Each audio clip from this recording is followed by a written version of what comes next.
함께 볼 말씀은 우리 창세기 20장 10절부터 18절까지 보겠습니다.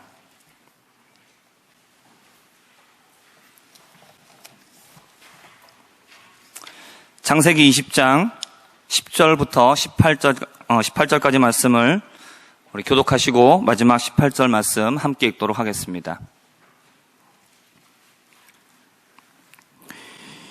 아비멜렉이 또 아브라함에게 이르되 내가 무슨 뜻으로 이렇게 하였느냐?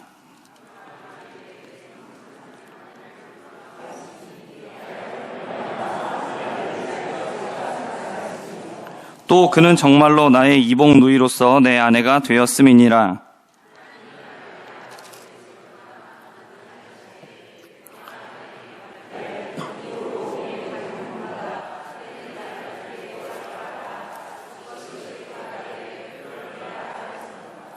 아비멜렉이 양과 소와 종들을 이끌어 아브라함에게 주고 그의 아내 사라도 그에게 돌려보내고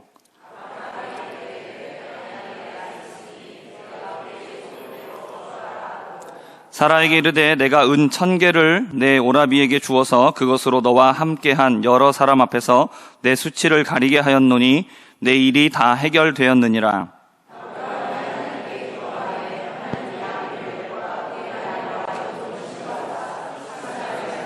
함께 읽겠습니다.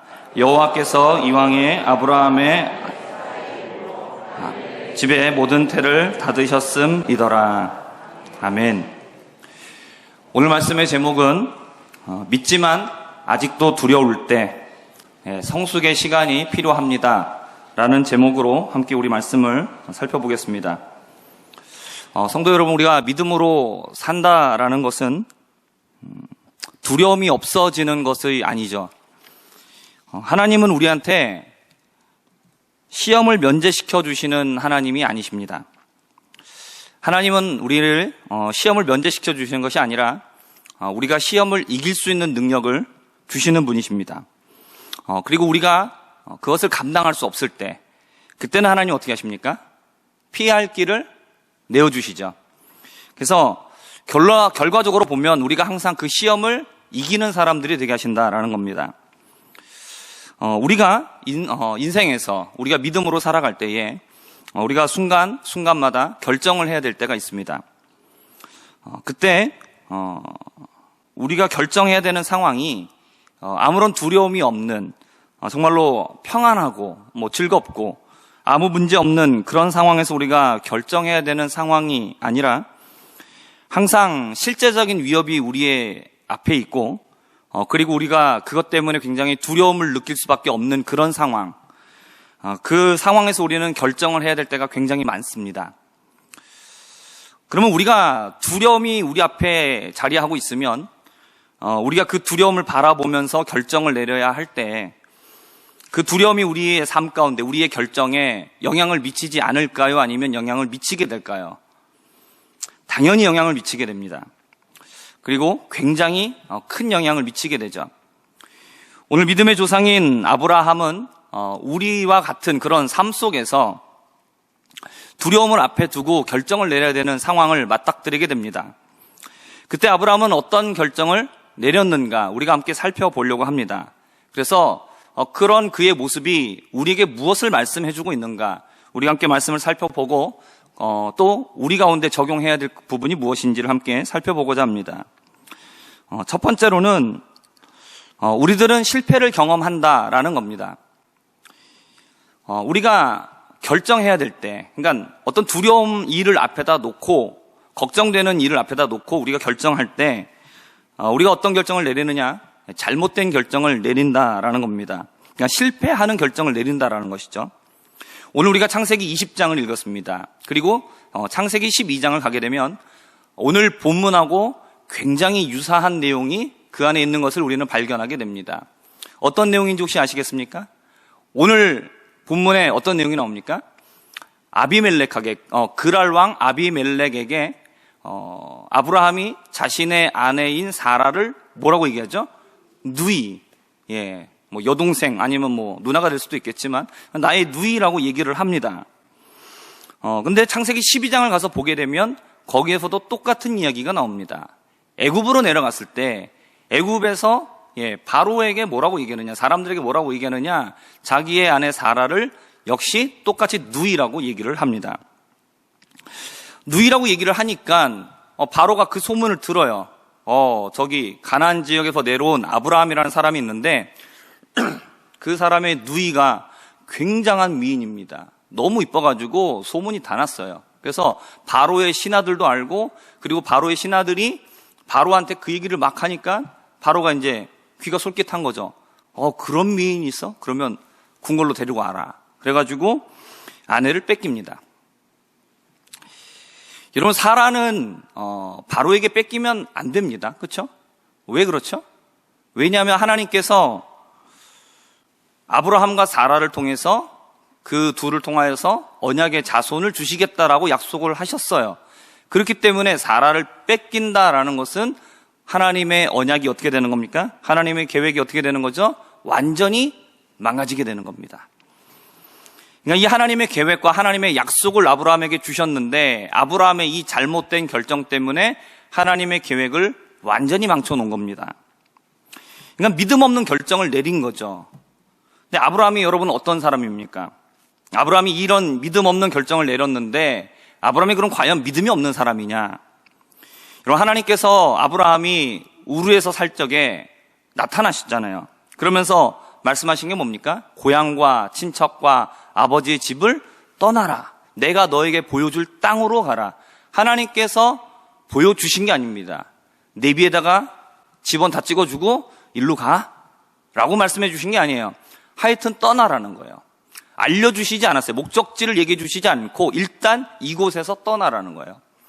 그러니까 이곳에서 떠날 때에 내가 어디로 가야 될지 목적지도 정해지지도 않았는데도 불구하고 하나님은 떠나라고 하셨어요. 그러면서 두 가지를 크게 얘기하십니다. 첫 번째는 너에게 큰 민족을 주겠다. 큰 민족을 이루게 하겠다. 너에게 복되게 하겠다라고 말씀하셨습니다.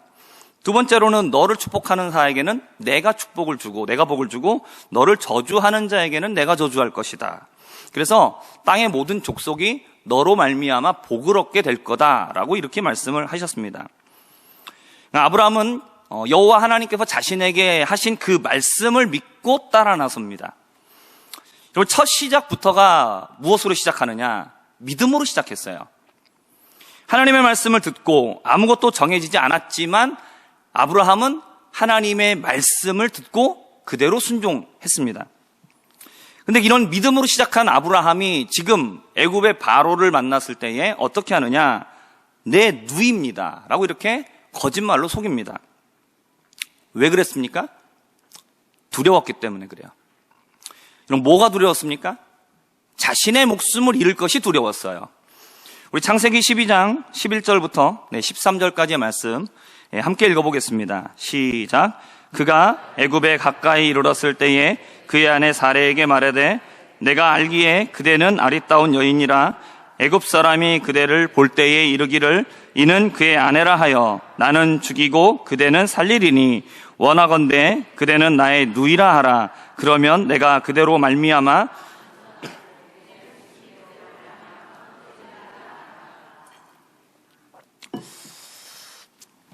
아브라함이 아내한테 하는 얘기가 뭡니까? 당신은 아름답다라는 거예요. 이게 뭐 아브라함의 개인의 생각이 아닙니다. 갔을 때 사람들이 전부 다 칭찬이 자자했습니다. 그러면서 뭐라고 말하느냐? 내가 애굽에 가게 되면 당신이 아름답기 때문에 당신을 내 아내라고 정직하게 얘기하면 사람들이 나를 죽이고 당신을 뺏기 위해서 나를 죽이고 당신을 뺏을 것이다. 그렇기 때문에 나의 누이라고 얘기를 해라. 그러면 그대로 말미암아 내가 안전하게 될 것이다. 내 목숨이 보존되게 될 것이다. 라고 이렇게 이야기를 합니다.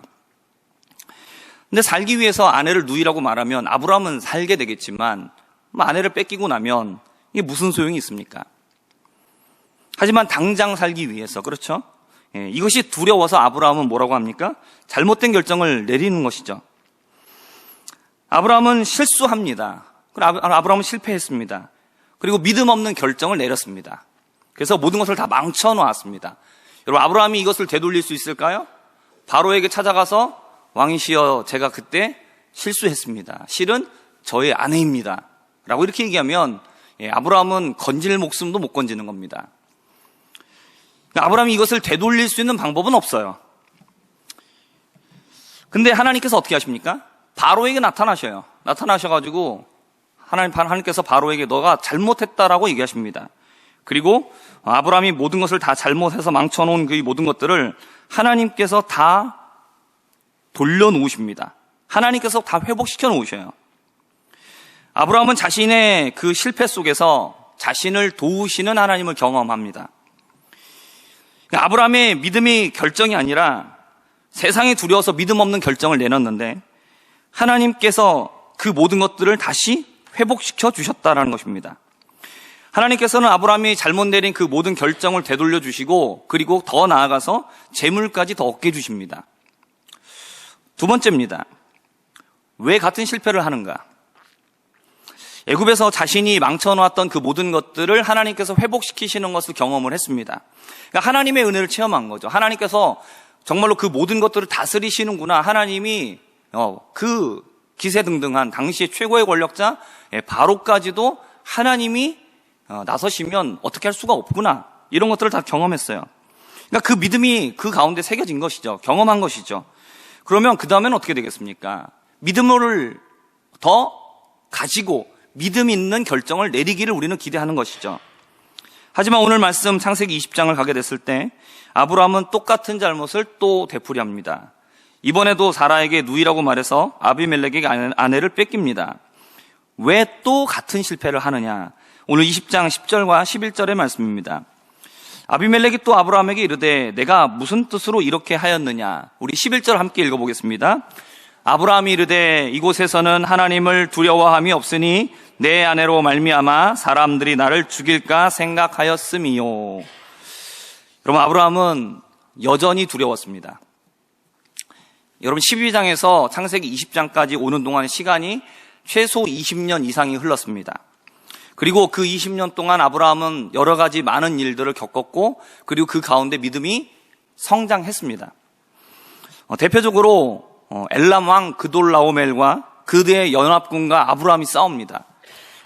소돔 왕도 그들과 싸우다가 패했는데 아브라함이 자신이 기른 군사 318명을 데리고 가서 그들을 기습해서 5개국 연합군을 싸워서 이깁니다. 여러분, 이 전쟁의 승리를 통해서 그 일대에 아브라함의 이름이 널리 알려졌을 거예요. 야, 아브라함이라는 사람을 건들면 큰일 난다. 야, 당시에 그 지역, 가나안 지역을 다스리고 있었던 그돌라오멜의 연합군을 싸워서 이겼어. 아브라함은 절대로 건들면 큰일 난다. 이런 이야기들이 사람들에게 다 퍼졌을 겁니다. 그리고 여호와께서는 아브라함에게 약속해 주실 적에 계속해서 말로만 약속을 해주시다가 나중에는 어떻게 하시냐면 재물을 잡으라고 말씀을 하십니다. 그리고 하나님께서 횃불로 그 재물을 통과하셔요.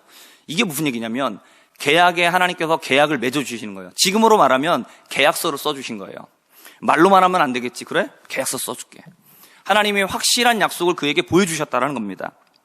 그리고 바로 앞에 이제 20장 바로 직전에 어떤 일이 있었느냐? 99세 때입니다. 그때 하나님이 나타나셔서 아브라함의 이름을 아브라함으로 바꿔주시고 사레의 이름을 사라로 바꿔주십니다.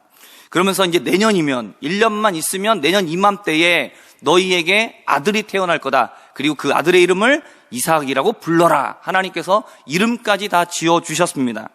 그럼 이제 1년 뒤면 이삭이 태어나는 거죠. 약속하신 하나님의 그 아이가 언약의 자녀가 태어나는 겁니다. 하나님께서 주신 약속이 성취되어지는 거죠. 나타나는 거예요. 근데 이렇게 굉장히 중요한 시기, 이때에 아브라함이 뭐라고 말하느냐? 아내를 또 누이라고 말합니다. 아내를 빼앗기는 잘못된 결정을 또 내립니다. 근데 이렇게 결정을 내렸다라는 것은 무엇이냐면 아브라함이 그만큼 두려웠다라는 거예요. 여러분, 이런 아브라함의 모습이 이해가 되십니까? 납득이 되세요? 여러분, 이 아브라함의 모습이 이해가 되셔야 돼요.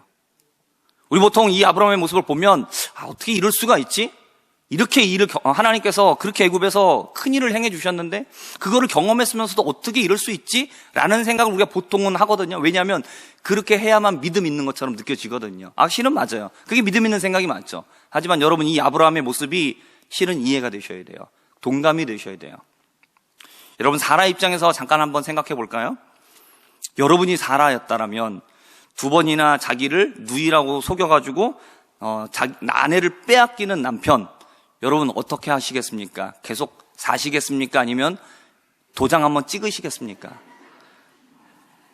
예, 그 웃음이 모든 걸 말해주시고 있군요. 예, 근데 사라가 그거를 다 받아들여요. 그렇죠? 이게 무슨 얘기입니까? 뭐 가부장적인 상황에서 뭐 그때는 그러니까 뭐 사라가 그렇게 했겠거니, 뭐 아니면 이런 뭐 아무리 가부장적인 상황이라 할지라도 이런 상황에서 이거를 받아들이는 이 사라의 모습은 뭐 믿음으로 정말로 남편에게 순종하는 그런 아내의 모습, 하나님께서 우리에게 주시는 그런 어떤 아내의 어떤 본보기, 뭐 이런 것이다, 뭐 이렇게 생각할 수도 있습니다. 그런 측면도 없는 건 아닙니다. 그러나 그냥 순수하게 그냥 우리가 인간적으로 생각해 놓고 사라가 아브라함의 그 이야기를 따랐어요. 그렇죠? 따르지 않을 거라면 도장 찍자 이럴 겁니다. 그렇죠? 한 번은 내가 했는데 두 번은 못 한다. 당신 같은 사람 믿고 나 도저히 못 산다. 도장 갖고 가라. 뭐 이렇게 할 수 있습니다. 근데 사라가 그걸 그대로 따라갑니다. 그러면 이게 무슨 얘기냐? 여러분, 아브라함이 그 두 번을 왜 합니까? 내가 당신을 내 아내라고 정직하게 얘기했다간 나 죽고 당신 빼앗기고 우리 끝장이다. 이 얘기를 했단 말이죠. 그렇죠? 두려웠단 말이에요. 그러면 사라가 그걸 그대로 따랐다는 것은 아브라함이 했던 이 이야기가, 두려워서 했었던 이 이야기, 이 결정이 절대로 허튼 말이 아니었다. 진짜 그랬다라는 거예요. 진짜로. 아브라함의 이야기가 겁쟁이라서, 그가 겁쟁이니까 아내를 갖다 팔아먹고 속여먹고 이렇게 했다라는 게 아니에요. 이럴 수밖에 없는 상황이 이 이야기, 아브라함의 이야기가 진짜라는 거예요. 실제로 그렇다라는 거예요. 사라도 그걸 알았다라는 거죠. 아브라함이 했던 얘기가 전혀 근거 없는 얘기가 아니라는 거예요. 여러분, 당시에 소돔과 고모라를 한번 우리가 생각해 보세요.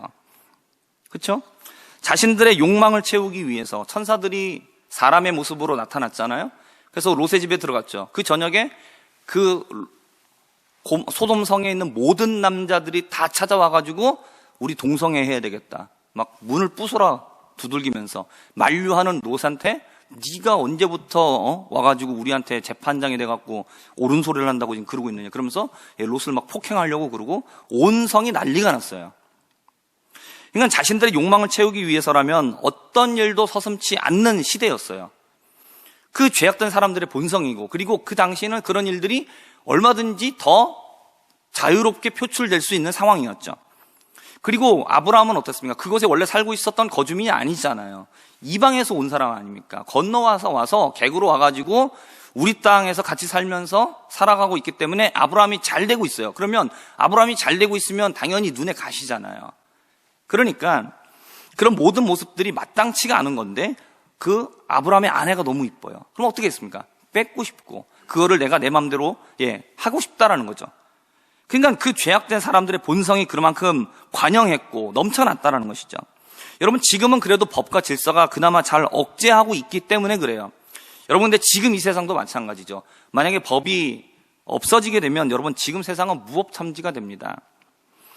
약한 자들, 힘없는 사람들도 사들이 그나마도 이 법이 있어서 그나마 보호를 받고 있지만 그럼에도 불구하고 억울함과 그런 일들이 많이 있는 것이 지금 세상이에요.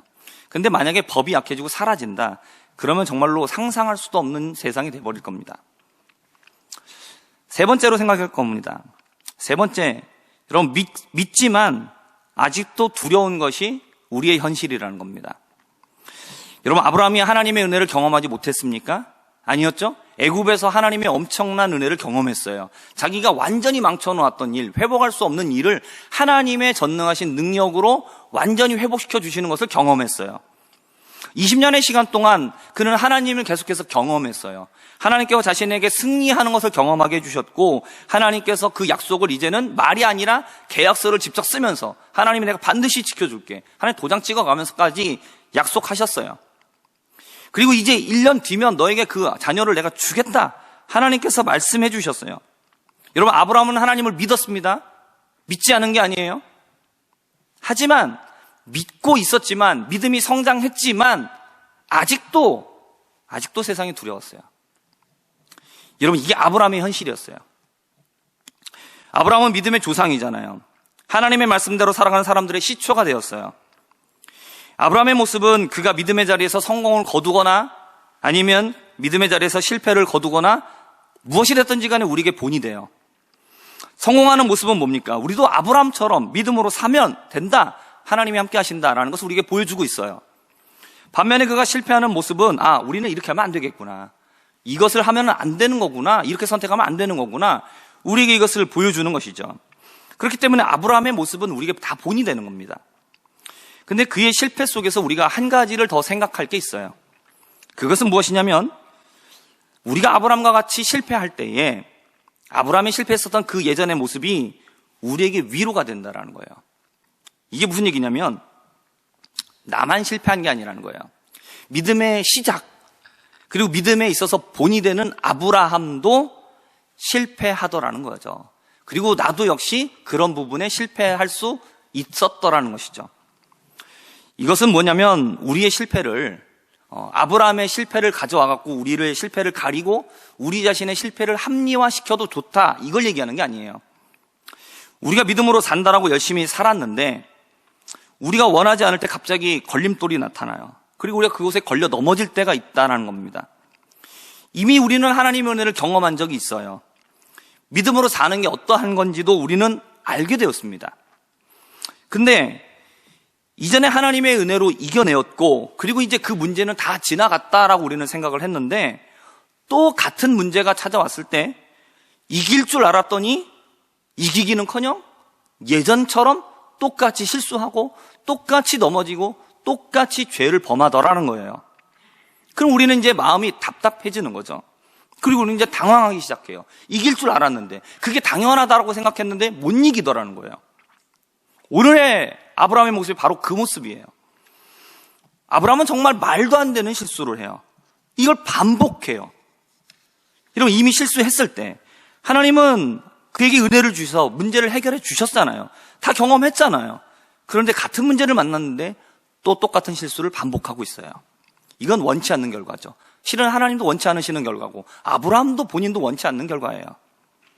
하지만 그렇더라는 거예요. 아브라함도 안 되더라는 거예요. 아브라함의 모습을 보면서 우리가 똑같이 넘어졌을 때, 우리가 이전의 모습 때문에 또 넘어졌을 때 아브라함도 안 되었는데 그러더니 나도 역시 또 넘어지는구나. 그게 우리의 현실이구나. 나도 애를 쓰면서 믿음으로 살려고 해봤는데 또 넘어질 때가 있는 거구나. 이거를 우리가 알아야 된다는 거예요. 그러니까 자신의 넘어지는 것을 부정하면 안 된다는 거예요. 그럴 때 우리는 이걸 통해서 지나친 자기 비하를 피할 수 있어요. 우리들은 죄의 용서를 받았습니다. 여러분 믿으십니까? 우리는 죄를 용서받았어요. 그렇죠? 그러나 우리는 아직 죄가 가득한 세상에서 살고 있어요. 그리고 죄의 유혹과 죄가 주는 압박을 받으며 우리는 살고 있어요. 이게 우리의 현실이에요. 우리가 믿음으로 이겨내갈 때가 있습니다. 그렇죠? 그러나 우리가 조금만 틈을 보이면 죄는 어김없이 파고들어서 우리로 하여금 주저앉게 만들어요. 마귀는 우는 사자와 같이 두루 다니며 삼킬 자를 찾는다라고 성경은 분명하게 우리에게 얘기하고 있어요. 그리고 할 수만 있으면 택하신 자들도 미혹하게 하려고 한다라고 우리에게 말씀하고 있단 말이에요. 그렇기 때문에 성경은 우리에게 뭘 요구하고 있느냐면 우리에게 죄와 싸우되 피 흘리기까지 싸워야 된다. 철저하게 싸워야 된다. 라고 얘기하고 있어요. 그러나 우리가 피를 흘리기까지 싸운다고 해서 우리가 죄에 대하여서 항상 승리하거나 100%의 완벽한 승리를 거둘 수 있느냐? 그러지 못하는 게 우리의 현실이라는 거죠. 그리고 아브라함은 믿음으로 살면서 크신 하나님의 은혜를 경험했어요. 그럼에도 불구하고 여전히 세상이 두려웠어요. 그래서 믿음으로 결정을 내려야 되는데 이 두 번째 이 상황에서 여기에서는 믿음으로 결정을 내렸어야 되는데 거기에서 믿음으로 결정을 내리지 못하고 또 세상의 그 두려움 앞에 굴복해버려요. 여러분 이게 우리의 모습이에요. 하나님의 은혜를 받았습니다. 죄를 이기고 믿음으로 살면서 이제 나는 죄에게 지지 않을 거야. 또 다짐하고 그렇게 또 잘 살아가요. 하지만 반복되는 죄의 유혹, 그 죄의 거센 도전 앞에서 우리는 또다시 무너지는 자신을 발견하게 됩니다. 하나님의 약속이나 말씀대로 살아가는 것보다 세상이 더 두렵게 느껴지는 거예요. 주님을 배반하지 않고 순종하며 살아야지 그렇게 다짐하고 결심했지만 또 힘없이 무너지는 우리 자신을 발견하게 된다라는 거예요. 여러분, 아브라함에게, 그런 우리에게 잘못이 있습니까? 잘못이 있다라고 얘기할 수 있나요? 그만큼 보여줬으면 이제는 이겨야 되지 않니? 하나님은 다시 한번 아내를 누이라고 속여 자신의 목숨을 구하고 있는 이 아브라함, 세상이 두려워서 거짓말하고 있는, 다시 또 그 잘못을 반복하고 있는 아브라함을 하나님은 어떻게 하십니까? 하나님이 아비멜렉의 꿈에 나타나십니다. 그러면서 네가 잘못한 것은 아니지만 아브라함의 아내를 돌려보내지 않으면 너와 너에게 속한 모든 자들을 내가 다 죽여버릴 거다. 하나님께서 얘기하셔요. 그리고 아비멜렉이 꿈에 깨어나고 아침에 자신의 신하들에게 이 모든 일을 얘기하니까 전부 다 두려워합니다. 아비멜렉은 아브라함을 급히 부르죠. 그리고 아내 사라를 돌려줍니다. 그리고 바로처럼 많은 재물을 아브라함에게 막 안겨줍니다. 그리고 너 마음에 드는 땅에 가서 마음대로 살아도 돼. 허락해주고, 그 다음에 사라에게는 또 어떻게 해줍니까? 아브라함에게 은 1000개를 주어서 내가 너를 데려왔던, 남의 아내를 내가 데려왔던 그 잘못에 대해서 너의 수치를 다 씻어줄게. 그러면서 선물을 가득 안겨줍니다. 변상을 합니다. 그리고 하나님께서 어떻게 하시느냐? 아브라함의 이 일 때문에 아비멜렉과 그의 아내와 여종을 출산의 문을 닫아 놓으셨다라고 얘기합니다. 하루아침에 된 건 아닌 것 같고, 아비멜렉이 사라를 데리고 있었던 기간이 조금은 되었던 것 같아요. 그러나 하나님께서 분명하게 출산의 문을 막아 놓으셨다는 것을 그들이 알았었고, 그리고 하나님께서 이 막혀진 이유가 네가 아브라함의 아내인 사라를 데려왔기 때문에 이 문제가 생긴 거다라고 말씀을 하셨어요. 그리고 아브라함이 기도할 때에 출산의 문을 열어주십니다. 하나님께서는 이번에도 아브라함이 잘못 결정해서 망쳐놓은 모든 것들을 바로잡아 주셨어요. 여러분, 이렇게 하신 이유는 아브라함이 잘했기 때문에 그런 게 아닙니다. 아브라함이 아직도 세상의 이 두려움 앞에서 믿음으로 결정할 수 있는 그만한 믿음의 수준이 못 됐기 때문에 하나님께서 직접 나서서 그 일을 바로잡아 주신 거죠. 아브라함이 믿음으로 선택했다라면 하나님이 나서서 바로 잡으실 일은 필요는 없었을 거예요. 그러나 아브라함이 망쳐놨기 때문에 하나님이 다시 잡아주셨어요. 아직은 그만큼 믿음이 성숙하지 못했다라는 것을 하나님은 아신 거죠. 성도 여러분, 믿음은 성숙의 시간이 필요합니다. 아브라함의 모습이 우리에게 보여주는 것은 바로 이것이에요. 아브라함이라고 해서, 믿음의 조상이라고 해서 그가 하나님이 부르시자마자 믿음의 단계가 갑자기 0에서 100으로 팍 건너뛰는 게 아니었다는 것이죠. 더 이상 성장할 필요가 없는 단계로 올라갔다는 게 아닙니다. 그가 믿음의 조상이라고 불리는 것은 우리가 범접할 수 없는 정말 엄청난 경지에까지 이르렀기 때문에 믿음의 조상이다, 우리가 그를 본받아야 된다, 이렇게 얘기하고 있는 게 아닙니다. 믿음으로 하나님을 따라 나섰지만 세상에 나가서 믿음으로 결정하지 못하고 세상이 두려워서 잘못된 결정을 내리고 그리고 끙끙 앓고 있을 때 하나님께서 그의 삶 가운데 개입하셔서 그 모든 것을 회복해 주셔요. 그러면서 그의 믿음이 성장해 나가는 거예요. 하나님이 나와 함께 하시는구나, 하나님이 나를 지켜주시는구나, 정말 하나님은 살아 계시구나, 이러한 것들을 그의 삶 속에서 하나씩 하나씩 체험하면서 그의 믿음이 점차 성장해 나갔다라는 거예요. 하나님과 교제하며 믿음이 성장해 나갔지만 아직 창세기 20장에 나오는 아브라함의 모습은 세상을 두려워하고 여전히 세상을 이길 수 없는 믿음의 수준이었다라는 것이죠. 그래서 아브라함은 이번에도 실패했고 좌절을 겪었습니다. 이번에도 자신의 힘으로 해결하지 못했습니다. 해결할 수 있었다면 실은 두려워하지도 않았겠죠. 해결할 수 없는 문제니까 두려웠겠죠. 아브라함은 실패했어요. 그러나 하나님은 그의 두 번째 실패, 그것마저도 모든 걸 다시 바로잡아 주셨습니다. 그리고 그에게 다시 한 번 더 하나님을 경험하게 해주십니다. 여러분, 아브라함의 믿음이 어떻게 되었을까요? 아브라함의 믿음이 이전보다 더 성장했어요. 그리고 이 말씀을 다음으로 해서, 말씀을 기점으로 해서 그 다음에는 아브라함이 아내를 누이라 속이는 일, 그렇게 빼앗기는 일은 더 이상 등장하지 않게 됩니다. 하나님이 더 이상 그런 일을 안 주셨다가 아니라, 이 얘기는 뭔 얘기냐? 아브라함의 믿음이 이제는 그만큼 성장했다는 것이죠. 더 이상은 자신의 아내를 누이라고 속이는 그런 잘못된 행동, 잘못된 결정 내리지 않게 되었다라는 겁니다. 성도 여러분, 우리가 세상을 살면 우리가 두려울 때가 있습니다. 우리 분명히 하나님 믿어요. 하나님을 분명히 믿는 건 맞습니다. 그런데 그리고 하나님을 체험한 신앙도 있어요. 예전에 하나님 앞에 뜨겁게 기도하고 하나님을 만나고 하나님께 은혜 주셨던 그 경험들 다 가지고 있어요. 그래서 우리가 잘할 수 있을 것 같아요. 근데 막상 또 실전이 되면 우리는 또 실패해요. 여전히 잘못된 결정을 내릴 때가 또 있어요. 왜냐하면 우리의 믿음이 성장했지만 우리가 만나게 되는 그 현실과 상황이 여전히 두렵기 때문에 그래요. 아직은 그거를 이길 만한 믿음이 되지 못했기 때문에 역시 두렵습니다. 그리고 잘못된 결정을 내리게 되는 것이죠. 믿음은 단 한 번에 얻어지는 것이 아닙니다. 우리의 삶 속에서 만나는 문제들, 그리고 그 안에서 우리가 내리는 결정들, 그리고 그 모든 결정과 문제들 안에서 역사하시는 하나님을 경험해 나가면서 우리의 믿음은 점점 성장해 나가는 겁니다. 여전히 두려울 수 있어요. 또 여전히 실패할 수 있어요. 그러나 반복되는 실패 속에서 우리의 믿음이 성장하는 것은 우리가 그것을 이겨냈기 때문에가 아니라 우리의 그 실패 속에서, 그 잘못된 결정 속에서 역사하시는 하나님을 우리가 경험하기 때문에 그 실패를 통해서 우리의 믿음이 성장하게 되는 줄 믿습니다. 그러므로 반복되는 실패 속에서 우리의 믿음을 성장시켜 나가는 하나님을 바라보시기를 바랍니다.